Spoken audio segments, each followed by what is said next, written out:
High friends, welcome to our channel corporate tarot. खूप दिवसांनी हा व्हिडिओ पोस्ट होतो आहे. ऑलमोस्ट महिन्याभराचा गॅप पडला आहे. So first of all I am very very sorry. Instead of giving you the reasons की का झालं कसं झालं, त्यापेक्षा नम्रपणे तुमच्या सगळ्यांना सॉरी बोलते आणि मनापासून धन्यवाद की तुम्हाला सगळ्यांना माझी एवढी काळजी होती. बरेच लोकांनी मला पर्सनली पिंग करून याचं कारणही विचारलं. ज्यांनी विचारलं त्यांना रिझन्स माहीतच आहेत. सो फारसं कारणामागे न धावता आपण हा व्हिडिओ ही सिरीज कंटिन्यू ठेवूया आणि मी आशा करते की आता काहीही विघ्न या सिरीजमध्ये येऊ नये अशी आपण गणपती बाप्पाला मनापासून प्रार्थना करून ही सिरीज पुढे कंटिन्यू करतो आहे. आजचा आपला टॉपिक आहे लेटर जी. सो सुरू करण्यापूर्वी प्रेयर. गुरुर्ब्रह्मा गुरुर्विष्णू गुरुर्देवो महेश्वरा, गुरु साक्षात परब्रह्म तस्मै श्री गुरुवे नमः. सो आज आपण बघणार आहोत अल्फाबेट जी बद्दल. आतापर्यंत आपण एफ या अल्फाबेटपर्यंत बघितलं आहे. सो अल्फाबेट जी हा इंग्लिश अल्फाबेट्समधला 7वा अल्फाबेट आहे. 7. सो 7 नंबर आपण बघितला आहे. ह्याचा जो गव्हर्निंग प्लॅनेट आहे तो आहे केतू. सो केतू काय आहे? केतू हे स्वरभानू राक्षसाचं धड आहे, त्याला क्षीर नाही. मग ज्या वेळेस आपल्याला माहीत आहे की एखादी गोष्ट जेव्हा आपल्याकडे कमी असते तेव्हा नेचर आपल्याला एखादी गोष्ट जास्तीची देतो. सो येस, ह्या लोकांना, जे लोक 7 नंबरनी गवर्नड असतात, ज्यांचं अल्फाबेट जी आहे, अशा लोकांना एक ॲडिशनल पॉवर मिळाली आहे आणि ती आहे त्यांचं 6th सेन्स. तर ऑब्व्हियसली ह्या लोकांचं 6th सेन्स खूप चांगलं असतं. येणारी काही संकटं असतील, काही माणसांबद्दल काही असेल, तर ह्या लोकांचे वाईब्स, ह्या लोकांचे इंट्युशन्स खूप चांगले असतात, खूप पॉवरफुल असतात. येणाऱ्या संकटांनाही हे लोक खूप इझिली भापणं म्हणतो ना आपण, की ह्या लोकांना आधीच त्याचं अंदाजा येऊन जातो की कदाचित हे असं असं घडणार आहे. तुम्ही त्यांच्याशी 2 मिनटं बोला आणि त्या लोकांना तुमचं नेचर कसं आहे, तुम्ही कुठल्या पद्धतीने, कुठल्या इंटेन्शननी त्यांच्याशी बोलताय, हे सगळं त्यांना समजून जातं. सो असे हे स्ट्रॉंग असतात जी अल्फाबेटवाले लोक. With that they are very creative, खूप इंडिव्हिज्युअलिस्टिक असतात. यांना इतरांचा फारसं इंटरफिअरन्स म्हणू शकता की ते आपल्या कामामध्ये इतरांच्या इंटरफिअरन्स अजिबात एक्सपेक्ट करत नाही. शक्यतो त्यांना इंडिव्हिज्युअलिस्टिकच राहायला आवडतं, त्यांना इंडिपेंडंट राहायला आवडतं. तुम्ही त्यांना एखाद्या चौकडीत बांधायला जा and they will get bored. ते म्हणतील की आम्हाला आमची कामं आमच्या पद्धतीने करू देत.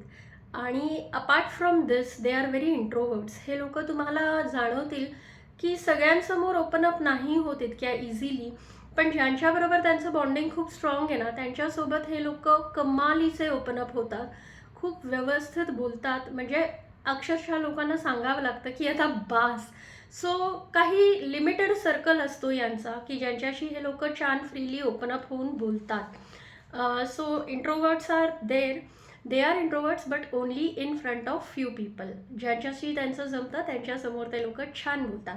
आता आपण ह्या सिरीजमध्ये एक काम केलं होतं की आपण मराठी आणि इंग्लिश अल्फाबेटची सांगड घालण्याचा प्रयत्न केला होता.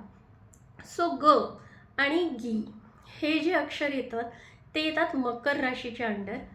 जसं गणेश, गीतेश, गीतांजली, गी आणि ग वरून जेवढी नावं सुचतील, जसं गजानन, तर ह्या लोकांवर मकर राशीचा अधिपत्य असेल. आणि इतर अल्फाबेट्स, इतर जे आहेत, जसं गु, गो, गे, जसं गुलाब, गोमती, अजून तुम्हाला जी नावं सुचतील गेचं कॉम्बिनेशन, तर ह्या लोकांवर कुंभ राशीचा परिणाम असतो. पण आता गंमत अशी आहे की या दोन्ही राशींचा जो राशीस्वामी आहे तो आहे शनी.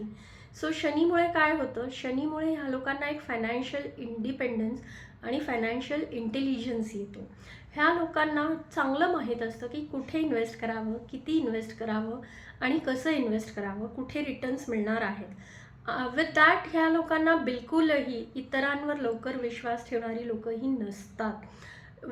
शनी, जसं आपण म्हणलं आहे, शनी जो ग्रह आहे तो खूप शनैगतीने चालणारा ग्रह आहे. त्यामुळे ह्या लोकांची प्रगती जी आहे ती खूप हळू होते, पण प्रगती हळू होते म्हणून हे लोक हार मानणाऱ्यातले नसतात. हे लोक खूप कष्ट करतात, आपल्या मेहनतीने पुढे येतात.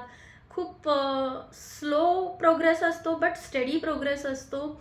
आणि अजून ह्या लोकांबद्दल एक गंमत अशी की ह्यांचा जो म्हणजे मेहनत करण्याची पद्धत असते की work in silence and let your success make the noise. तर हा जो वाक्प्रचार आहे ना, तो या लोकांवर बरोबर लागू पडतो की इतक्या शांततेत ते लोक आपले काम करत असतात, मेहनत करत असतात आणि कन्सिस्टन्सी शिकावी तर या लोकांकडून. सो ऑब्व्हियसली खूप मेहनती आणि शांतीत काम करणारी लोकं आहेत आणि ऑब्व्हियसली हे लोकं खूप छान सक्सेसफुल पण होतात. आणि जसं मी सांगितलं तसं लवकर इतरांवर विश्वास ठेवत नाहीत हे लोकं. फायनान्शियली खूप स्ट्रॉंग असतात, फायनान्शियल प्लॅनिंग ह्यांचं खूप स्ट्रॉंग असतं and they definitely succeed in life. So this is all about people born with alpha, ज्यांचं नाव जीवरून सुरू होतं, अशा लोकांचे हे कॅरेक्टरिस्टिक ट्रेट्स आहेत. तुमच्या आजूबाजूला कोणी जी अल्फाबेटवाली लोकं आहेत का? आणि हे जे आपण कॅरेक्टरिस्टिक्स डिस्कस केले ते त्यांच्यासोबत मॅच होत आहेत का, हे मला तुम्ही नक्की कळवा. मला ऐकायला नक्की आवडेल. I am waiting for your comments. तुम्ही जर चॅनलला नवीन असाल तर प्लीज सबस्क्राईब करा.